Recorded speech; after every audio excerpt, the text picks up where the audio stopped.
जज साहब, अगर मैं कुछ बोला तो आप मेरा लाइसेंस कैंसिल करके तौहीन अदालत का मुकदमा दर्ज कर देंगे, लेकिन कभी सोचा है कि हमने मरना भी है और तब जाकर हमें अपनी गलतियों का एहसास होगा, लेकिन मरने के बाद ऐसा सोचना फजूल होगा।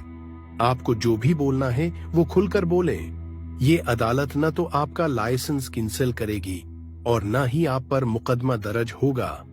शुक्रिया जनाब। सबसे पहले तो मैं आपसे पूछना चाहूंगा कि ये जो अदालतों के जरिए से तलाक के नोटिस जारी होते हैं, क्या इस्लाम में ऐसे नोटिस की कोई हैसियत होती है या नहीं? देखो बेटा, ये फैसला तो मौका की नवीयत देखकर किया जाता है। जब एक औरत का अपने खावंद के साथ गुजारा मुमकिन नहीं होता तो वो अदालत से राब्ता करती है, और ये बात तो कुरान पाक से भी साबित है कि जब खावंद और बीवी किसी बात पर नाराज हो जाएं तो एक मुंसिफ औरत के खानदान से और एक मुंसिफ खावंद के खानदान से ले लो। यहाँ फर्क सिर्फ इतना है कि खानदान और मुंसिफ का किरदार हम जैसे लोग अदा करते हैं, और अगर बीवी खावंद के साथ न रहने का फैसला कर लेती है तो हम तलाक करवा देते हैं, तो इसमें क्या बुराई है? और ना ही औरत को खावंद से तलाक का मशूरा हमारा दिया हुआ होता है, बल्कि अदालत तो औरत के फैसले को अमली जामा पहनाती है। लेकिन सर, आप भी जानते हैं कि यहाँ ऐसे केसेस की तादाद बहुत कम होती है कि जिसमें खावंद और बीवी दोनों की रजामंदी से तलाक होती है, जबकि 80% केसेस में तो खावंद को इत्तला भी नहीं होती कि बीवी ने अदालत में तलाक के लिए खुला की दरख्वास्त दी हुई है, और अदालत 3 महीने के बाद औरत को तलाक की डिग्री दे देती है और निकाह नामा भी मनसूख करवा देती है, जिसके बाद औरत दूसरे मर्द से निकाह कर लेती है और खुद को दूसरे मर्द की हलाल बीवी समझना शुरू कर देती है, जबकि शरीयत के मुताबिक तो अभी तक पहला निकाह ही खत्म नहीं हुआ, और जब तक पहला मर्द शरीयत के हुक्म के मुताबिक तलाक नहीं देता, उस वक्त तक ये औरत दूसरे मर्द से निकाह नहीं कर सकती। और जैसा कि आपने कुरान पाक का हुक्म सुनाते हुए बताया कि अदालत तो खावंद और बीवी के दरमियान बतौर मुंसिफ रहकर औरत के खुला वाले फैसले को अमली जामा पहनाती है, तो मेरा जवाब ये है जनाब कि शरीयत ने तो तलाक का अख्तियार सिर्फ और सिर्फ खावंद को दिया है, और अगर खावंद बीवी को खुला मांगने पर तलाक देने से इनकार कर देता है तो फिर अदालत तो क्या बल्कि दुनिया की किसी भी ताकत को ये इख्तियार नहीं है कि वो औरत के खुला वाले फैसले को अमली जामा पहना सके, क्योंकि इस्लाम ने औरत के खुला की दरख्वास्त को कबूल और रद्द करने का इख्तियार भी सिर्फ और सिर्फ खावंद को दिया है।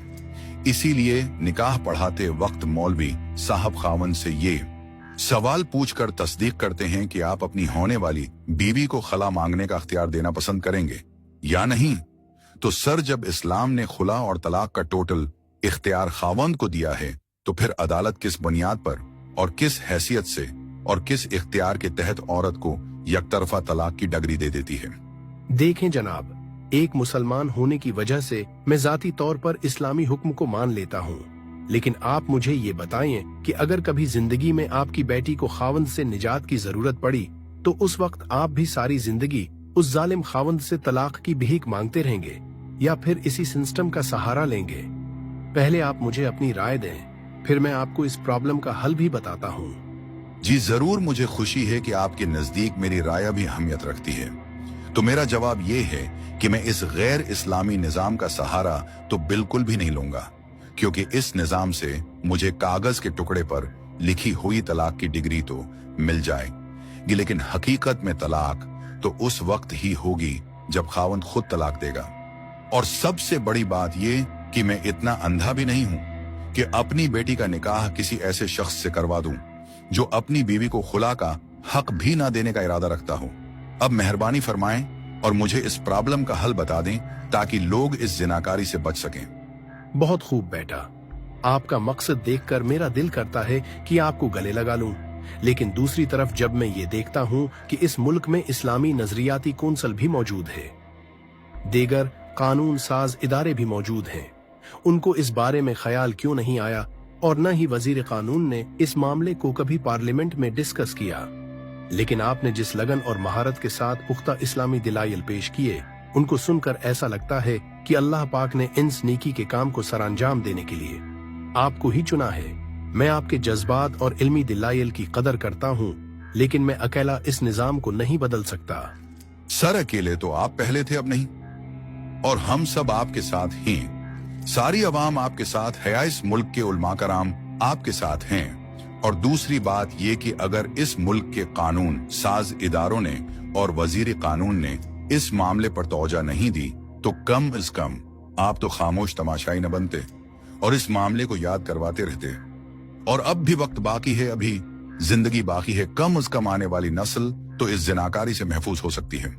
हम वकला हजरात इस अदालत में कानून साजी के लिए दरख्वास्त दायर कर देते हैं और उस दरख्वास्त पर समाअत के लिए तारीख दे दें और इस मामले पर वजीर कानून और दीगर कानून साज इदारों को नोटिस जारी कर दें ताकि समाअत की मुकर्ररा तारीख तक सब लोग अपने दलाइल के साथ अदालत में हाजिर हो सकें। और सर, ये जो अदालत ने कुछ केसेस में औरत के निकाह को मनसूख करके औरत के दूसरे निकाह पर अदालत ने पाबंदी लगा दी है, ये भी अच्छा फैसला है, लेकिन ये जुज़वी फैसला है और मैं चाहता हूं कि इस बारे में पुख्ता और मुकम्मल कानून साजी अमल में लाई जा सके ताकि इस्लामी जमहूरिया पाकिस्तान में मुकम्मल इस्लामी कवानीन को अमली तौर पर नाफिज किया जा सके, क्योंकि हम मुसलमान हैं और हमारी बका सिर्फ और सिर्फ इस्लामी निज़ाम में है।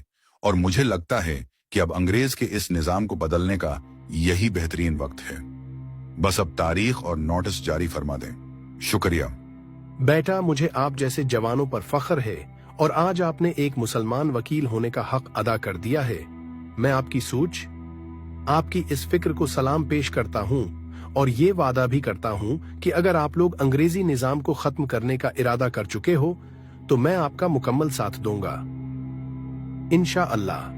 और आपकी दरख्वास्त पर समाअत 3 फरवरी को होगी और अदालत की तरफ से इस्लामी नजरियाती कौंसल, वजीर कानून और दीगर कानून साज इदारों को भी इत्तलाई नोटिस आज ही जारी कर दिए जाएंगे। तब तक के लिए अदालत बर्खास्त की जाती है। जज़ाकल्लाह। शुक्रिया सर। और अब तो मुझे भी लग रहा है कि अल्लाह पाक ने इस नेकी के काम के लिए मेरे साथ साथ आपको भी चुन लिया है। जज़ाकल्लाह। अल्लाह हाफिज।